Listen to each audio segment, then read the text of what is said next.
Comment કરો, like કરો.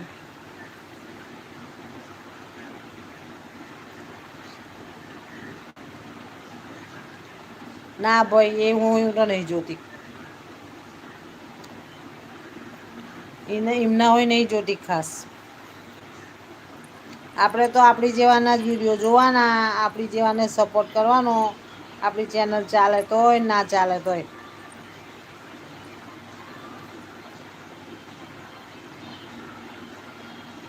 બરાબર ને. છે બીજા બધા મોટા મોટા હોય આવે છે મારી યુટ્યુબ ચેનલમાં મારા લાઈવમાં. પેલા નજુભાઈ ને બધા છે ને એમની ચેનલ મોનોટાઈટ થયેલી જ છે. પેલા જસોદાબા છે, હિતેશભાઈ છે. એ બધા આવે જ છે મારા લાઈવમાં એ બધાને જોઉં છું. પણ આ લોકોને હું નહીં જોતી. ક્રિષ્નાબેનના તો કંઈ કોકડા જોઈ કાઢું છું. પણ કીર્તિના તો બિલકુલ નહીં.